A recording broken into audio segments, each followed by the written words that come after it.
ആരാധനകൾ എന്നത് വളരെ ഉന്മേഷത്തോടു കൂടി ചെയ്യേണ്ട ഒരു കാര്യമാണ്.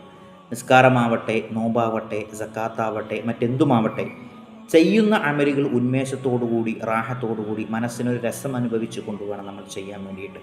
ഹബീബായ റസൂൽ എന്ന് പറഞ്ഞാൽ യുസ്വല്ലി അഹദുക്കും നശാത്തഹു, നിങ്ങളിൽ ഒരാൾ നിസ്കരിക്കുന്നത് അവൻ്റെ ഉന്മേഷമുള്ള സമയത്തായിരിക്കട്ടെ.